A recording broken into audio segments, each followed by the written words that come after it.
¿Qué tal amigos y amigas de Saco Bienal Arte Contemporáneo? Les damos la bienvenida a una de nuestras entrevistas. En esta oportunidad nos encontramos con dos artistas argentinos, Elia Gasparolo y Santiago Rey, a quien le damos la más cordial bienvenida, porque también serán parte fundamental, tendrá una participación muy importante en esta edición de la Bienal, pero no es una participación que comenzó este año, sino que comenzó el año pasado, pero de eso vamos a hablar en esta entrevista. Así es que primero, Elia, Santiago, bienvenidos, ¿cómo están? Muy Buenas bien, noches, muchas ¿cómo te va? gracias. Oye, vamos a hablar específicamente durante los próximos minutos del futuro es prehistoria. Y primero, Elia, me gustaría que a través de ti recordar lo que ocurrió a partir del año pasado, cómo comienza este proyecto, cómo llegan a Chile en un contexto de pandemia, y de ahí pasar un poquito a lo que fue este trabajo, que yo lo encuentro bellísimo.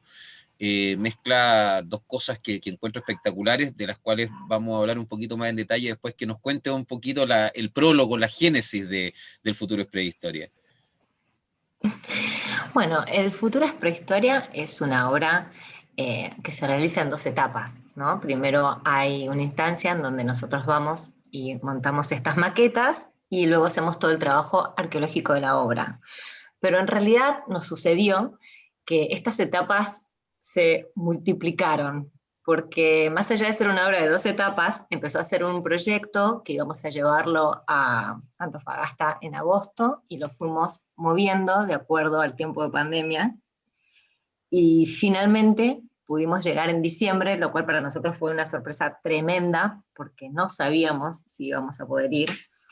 Y creo que eso también le dio una intensidad al proyecto, una fuerza, un deseo muy grande de poder llevarlo a cabo, ¿no? Así que para nosotros sucedió en muchas etapas más. Además, que cuando nosotros con Santi íbamos ideando el proyecto, muchas cosas iban sucediendo.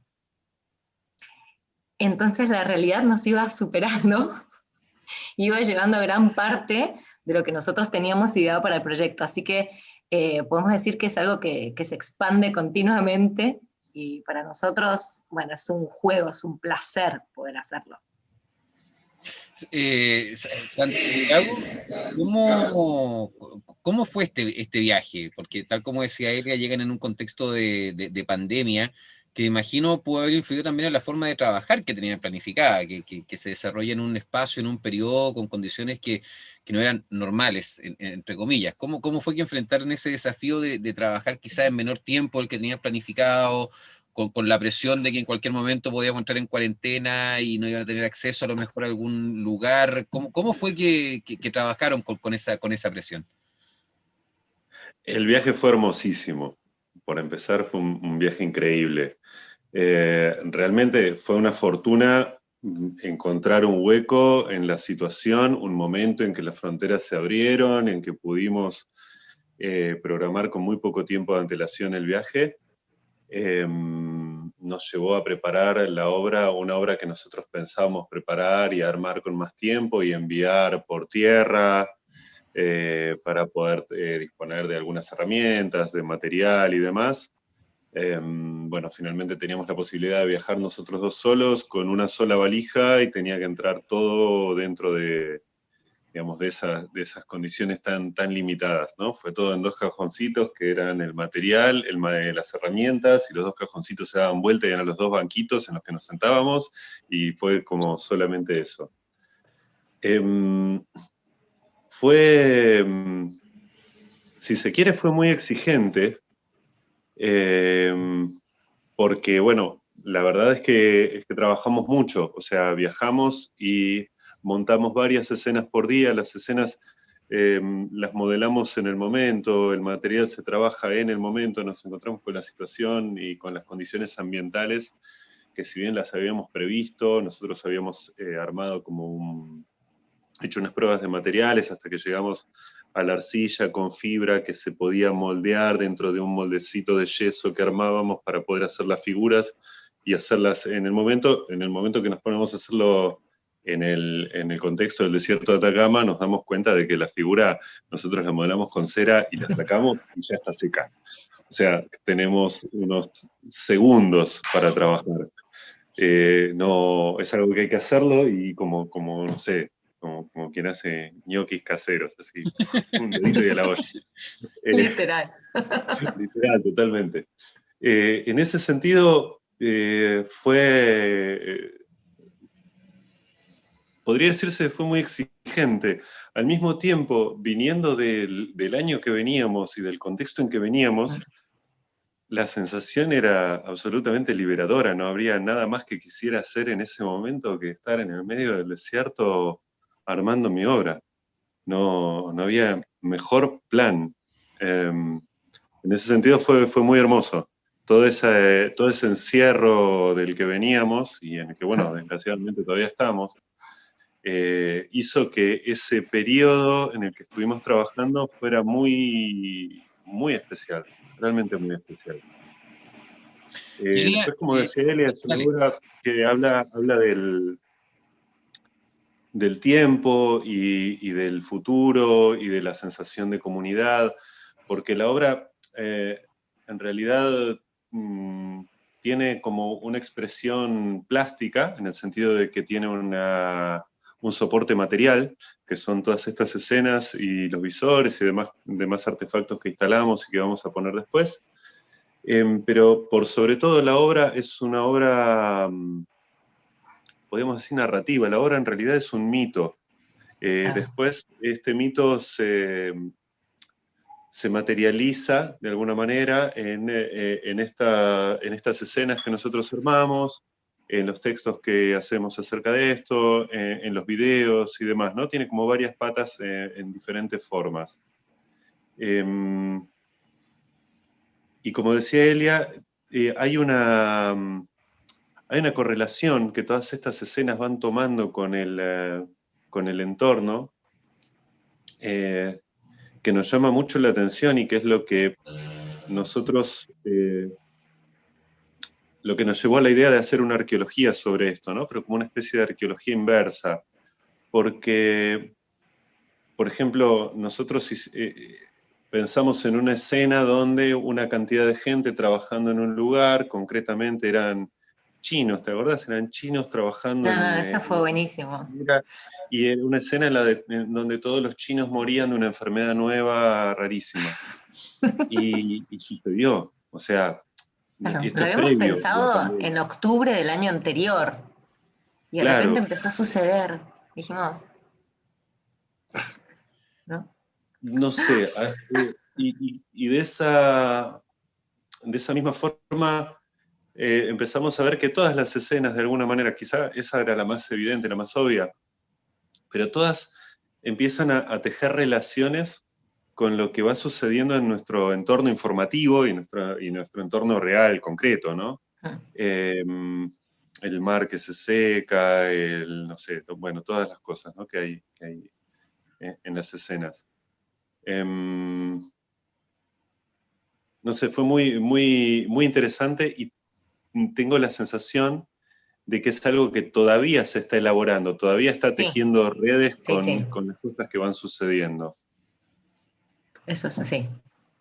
Oye, pero justamente en base a lo que estábamos conversando recién, Elia, ahondar un poquito más en estas escenas, porque tal como decía Santiago, hay una cosa que los pilla, que es esta contingencia y que convierte estas escenas de este futuro que es prehistoria en algo mucho más tangible, más concreto y que se relaciona mucho con los siglos por los cuales vamos pasando constantemente. ¿Sí? Por ejemplo, el hecho de tener pandemias no es algo nuevo para la humanidad. El hecho de esta sensación que dan algunas escenas como de esclavitud tampoco, el hecho de no entender vestigios del pasado tampoco es algo nuevo para la humanidad. ¿Cómo es que más o menos van entrelazando estas escenas con lo que ustedes tenían pensado y además también con lo que empieza a ocurrir a partir de la pandemia? Bueno, lo que nos sucede es que originalmente nosotros hicimos un trazado, ¿sí? Nosotros pensamos un trazado y un recorrido por el desierto y pensamos qué pasaría con estas personas, con estos asentamientos, en esos lugares. Pero más allá de eso, lo que a nosotros nos sucedía es de que vemos que es totalmente vigente. Por ejemplo, como vos hablabas de esta escena que te referías a la caravana. La escena de la caravana que habla de un desplazamiento, ¿no? No es nada prehistórico hablar de un desplazamiento en pos de algo y el irse de un lugar idealizando otro lugar, ¿no? E irte a ese lugar con un deseo, con una necesidad y mover tu peso y todo tu peso de tus antepasados. No es tan prehistórico. Claro. Entonces a nosotros nos sucedía esto, ¿no? Que vemos que es algo vigente hoy en día, pero a la vez nosotros también en ciertas partes tratamos de contar lo que nosotros vemos y el impacto que a nosotros nos produjo ver, por ejemplo, todas las salitreras, las diferencias que hay en nuestro recorrido. Nosotros, por ejemplo, con Santiago íbamos manejando y nos encontramos con el tren cargado con estas placas de cobre, o de repente veíamos el tren cargado con los tanques que es ácido, es ácido, ¿no? Y uno ve el tren y tiene esa idea romántica del tren, pero está cargando ácido. Y estamos en la costa, ¿no? Estamos en Mejillones. Entonces, creo que, bueno, de hecho, las imágenes las vamos a ir develando con el tiempo, pero tenemos también una maqueta que habla de esto, del tendido de las vías del tren. Y en realidad en este tendido de las vías del tren se juegan muchísimas variables, ¿no? Ese deseo de supuesto progreso, que en este caso, bueno, está este extractivismo, ¿no? Y también habla de todo un trazado por un territorio con toda una historia y con todos los pueblos que este trazado va atravesando. Entonces, y a la vez nosotros no estamos haciendo algo distinto en nuestras maquetas, porque nosotros también fuimos haciendo ese trazado. Nosotros también fuimos ellos. Y fuimos viviendo lo que pasaba en estas distintas locaciones. Entonces, bueno, todos los tiempos se cruzaban. Sí, bueno, el trazado también que se hacen tiene que ver, por ejemplo, aquí en Chile con el tema de los enganchados del salitre, que se hacía muchas veces a través de ferrocarril. Volvemos al tema un poco de esta migración forzada, por decirlo de alguna manera, pues el abandono que se produce cuando estos territorios ya no son productivos y estas estaciones Es tremendo. comienzan a quedar abandonados. Es súper súper fuerte. Pero también acá hay un tema que para mí es súper atractivo, porque por una parte ustedes, Santiago, trabajan con algo que es muy manual, muy artesanal, que son estas figuras de greda, los mismos materiales que ustedes utilizan. Hay una factura muy exquisita ahí para recrear esta escena, ocupando distintas materialidades. Pero al mismo tiempo también ocupa la tecnología para ubicar estos lugares a través de GPS para que la gente los pueda visitar en la medida que ustedes los van liberando en redes sociales en la página web. ¿Cómo ves esta mezcla que se provoca entre esta manufactura muy artesanal, muy manual, muy como del alma, me atrevo a decir, con este contraste tan fuerte de ocupar también internet, ocupar GPS para poder geolocalizar también cada una de estas escenas? Mira, no lo había pensado en la relación esa. Sí, hay una cosa manual, ancestral, o sea, el barro que usamos es el barro que Romina González nos juntó del río, y hay como todo un trabajo sensitivo, como de una cercanía y una presencia absoluta. Y después también está, como vos decís, la ubicación GPS, que ya incluye otra tecnología, satélites en el cielo, etcétera, ¿no? Para indicar dónde está cada una de estas escenas. Estas escenas están instaladas en algunos lugares en el desierto, están separadas por muchísimos kilómetros entre sí.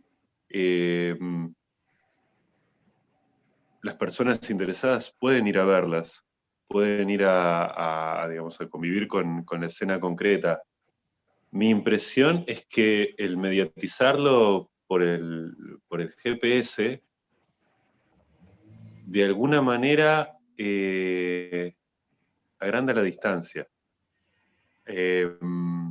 Yo veo esa localización en números y puedo ver un puntito en el mapa y teniendo una mínima noción de lo que es el desierto de Atacama, tengo la sensación de que está a una distancia infinita, ¿no? De que es algo que está todavía más lejos que si no te dijera dónde está.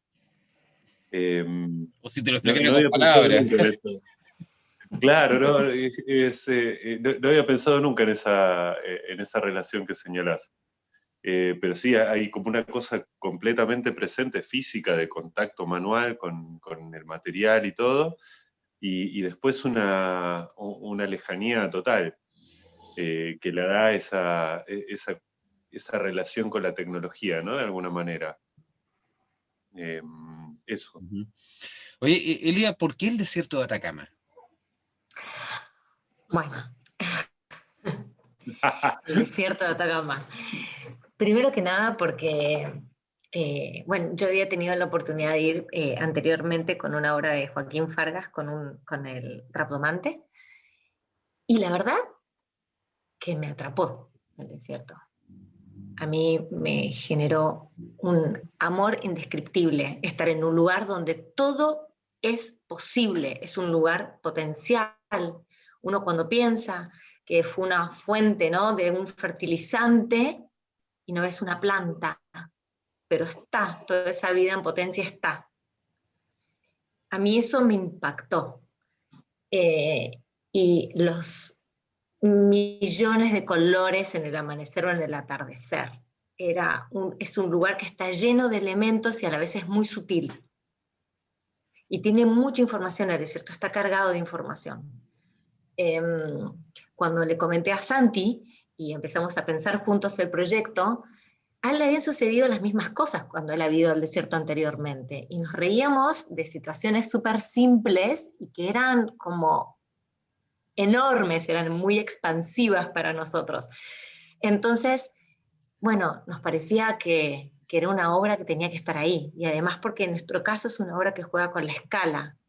Entonces todo el tiempo uno está dialogando con esta escala de estas personas, con estos miradores, este espacio inmenso, esta extensión llena de vida. Pero ¿No? ustedes lo empequeñecen a través de los visuales, o sea, buscan lugares que el desierto es gigante Enfocamos, y exacto. tiene esa magnitud casi de western, me atrevo a decir, y sin embargo ustedes se enfocan en Sí, lugares que son muy sí. pequeños, que son mínimos, que incluso pasan muchas veces, si no eres muy buen observador, desapercibidos a la vista. Entonces, Elia, Pasan por ese cómo, percibido. cómo Completamente. A encontrar nosotros. esos pequeños espacios en esa magnitud? ¿Cómo es que hacen ese ejercicio? Me parece que además que estar en el desierto, ¿no? Y poder observar todo lo que te rodea ya de por sí genera un ejercicio, ¿no?, de abstracción o por decirlo de concentración. Es muy intenso el desierto. Nosotros con los miradores buscamos como generar este foco en estas escenas que hasta nosotros mismos nos pasó, que después de realizarlas, cuando las registrábamos y la arcilla se comenzaba a secar, nosotros mismos no las podíamos ver. Necesitamos recordarnos que en esos lugares no podíamos pisar, porque se fundían con el entorno. Entonces, a nosotros nos llamaba la atención, porque la acabábamos de hacer a la escena. Y decíamos, bueno, no, acá no podemos pisar. Entonces, luego pasar al ejercicio de ir al mirador y poder concentrarte en eso, hacer foco en esa situación, que encima es un recorte, ¿no? Hay un recorte, también lleva a uno como espectador a ponerse en otra posición. Ya no estás mirándolo desde arriba, vos también estás tomando otra posición para poder ver esa escena. Ujú. Eso nos parecía interesante. Es sumamente interesante. Santiago, bueno, esto va a tener un cierre, esperemos, este 2021, si todas las condiciones se dan. ¿Qué esperan encontrar? Porque si hay una característica del futuro es prehistoria, es que estas escenas quedan ahí, a merced del clima, a merced de la gente, a merced de las inclemencias del tiempo, de una piedra que ruede por un cerro. Es, ¿cómo qué efecto le genera esto en relación a cuando vuelvan a Chile otra vez a hacer como este recorrido después de un año aproximadamente? ¿Qué esperan encontrar? Yo no sé qué vamos a encontrar, no tengo idea. Em, ¿Y eso es agradable o, creo- o es un conflicto esa interno? esa Maravilloso. es una de las bases del asunto. No tengo idea qué va a haber sucedido. Me imagino que en algún caso encontraremos la escena, quizá encontremos algo intacto, quizá algo no esté de ninguna manera, quizá, no sé, no sé, porque ahí puede operar el clima, puede alguien casualmente encontrarlo y llevarse o dejar o modificar, no sé qué haría alguien que lo encontrase, ¿no? De lo que nosotros dejamos puntualmente, lo más visible son los miradores, ¿no? Porque como decía Elia, las escenas, si no las ves desde un determinado punto de vista, son prácticamente inapreciables. Claro. Yo creo que lo que más riesgo corren físicamente es que los pise una camioneta roja de esas que andan por todos Total. lados. Eh, Después, no sé, en mi taller en Buenos Aires, hay en una mesa del patio algunas figuritas que nosotros hicimos de prueba y que quedaron en la mesa, y me gustaría ver la diferencia entre estas y las que quedaron allá, porque las de Buenos Aires, claro, tienen 100 millones de milímetros de lluvia por año. Tal cual. Son una cosita así casi imperceptible, ¿no? No sé qué será. Pero sobre todo nos interesa ver la relación simbólica de la que hablábamos antes, ¿no? De lo que la escena muestra y cómo se vuelve a resignificar relacionándola con el presente, ¿no? Ujú. Eh, Creo que eso es lo que vamos a buscar más que nada, porque nosotros vamos a ir, vamos a mirar, vamos a tomar un registro, pero va a quedar exactamente donde está. No vamos a llevarnos nada, ¿no? Lo que nosotros cosechamos es, es como no sé, me imagino como un proceso de maduración, ¿no? Uno deja algo que sin cambiar de forma, de alguna forma se transforma porque se relaciona de otra manera con el medio. Ese es el proceso que estamos esperando encontrar, o el resultado del proceso que estamos esperando encontrar. Oye, Elia, y en ese sentido, y entrando obviamente a conceptos que tienen que ver con el arte contemporáneo, ¿cómo es que también se embarcan en esta aventura de una obra o de varias obras o de un concepto con varias representaciones que se despliegan por el desierto? ¿Cómo toman esto también de que las obras pueden interactuar también, que no estén encerradas en un museo, sino que puedan interactuar con el clima, con la gente, que puedan ser destruidas o que puedan ser resignificadas, como decía Santiago? A lo mejor alguien no necesariamente llega a tomar alguna de las figuras, sino que a lo mejor les va a dar otro orden, puede ocurrir. Tal cual. Por ¿Cómo, Claro, supuesto. claro. cómo es que, cómo es que toman esta postura del artista en relación a ya a parar un poco esta cosa de que la obra es algo intocable y se relaciona con el público de forma distante? ¿Cómo es que cómo es que lo maduran? Cómo es que lo toman también como artista? Lo que pasa es que lo que nosotros sentimos con Santi es que esta obra, eh, primeramente, fue siempre ideada para generar esta reflexión en torno al espacio, ¿no? Nuestra relación con nuestro entorno, pero también nosotros siempre pensamos que era para estar en el desierto y para que interactuara la obra con el desierto. Nosotros no pensamos en un concepto, digamos, de cubo blanco. No era nuestro objetivo, porque nuestro objetivo era hablar de esta historia y generar este mito que nos permite, que es una obra muy generosa, porque a nosotros nos permite nuevos formatos, porque el mito se va desarrollando, nosotros vamos creando, dejamos jugamos con la obra, ¿no? Y vamos fluyendo con la obra. Y nos permitimos los formatos que vayan sucediendo acorde a la historia. Entonces, para nosotros es una obra que muy libre. Nosotros nunca la acotamos a un espacio, ¿sí? Y además consideramos que es muy interesante ir haciendo esta lectura con el paso del tiempo, y esta posibilidad de poder hacer la arqueología de la obra nos permite aún más encontrar nuevas lecturas. Entonces, para nosotros está muy viva. Totalmente, esa es como una de las ideas principales, me imagino.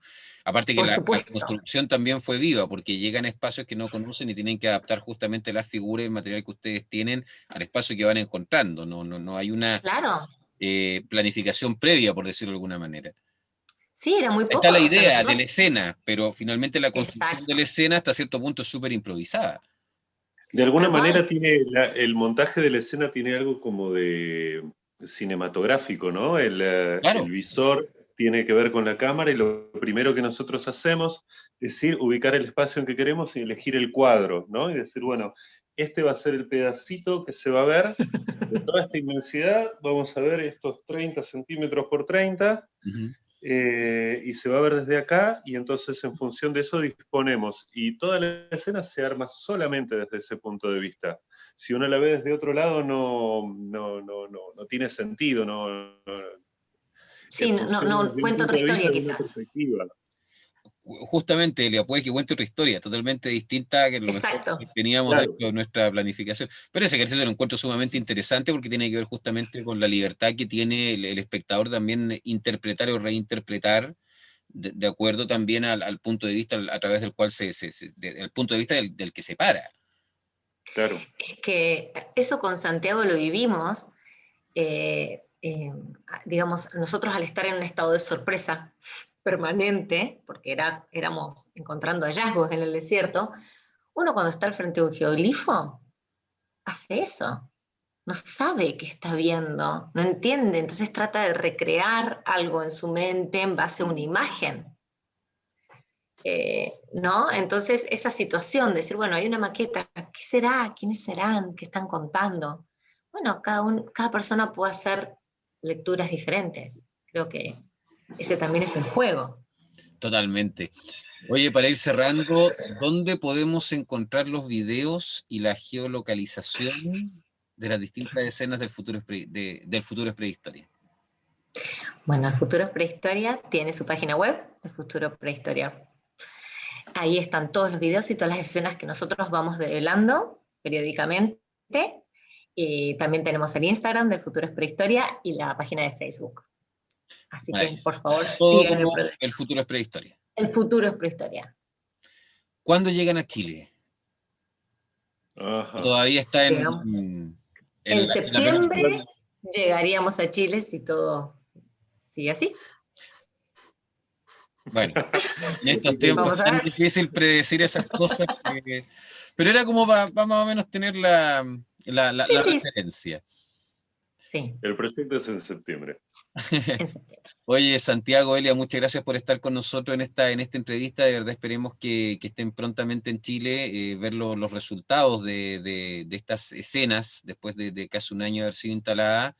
Y felices nosotros de contar con ustedes, con su presencia, con esto maravilloso que están haciendo aquí en Bienal Saco. Como parte del elenco de los primeros artistas que participan de la Bienal y no ya del Festival de Arte Contemporáneo, así que nosotros sumamente felices de haber mantenido, me disculpa Santiago, pero sobre todo contigo, Elia, este contacto y tu presencia también con nosotros. Así es que muchísimas gracias. Muchas gracias. Nosotros estamos profundamente agradecidos. Muy, muy. Nos vemos en una próxima entrevista. Los continuaremos manteniendo informados de lo que se viene para esta Bienal de Arte Contemporáneo 1.0 aquí en Antofagasta, desde el norte de Chile, para todo el mundo. Que esté muy bien, hasta luego. Adiós, Hasta luego. gracias. Adiós.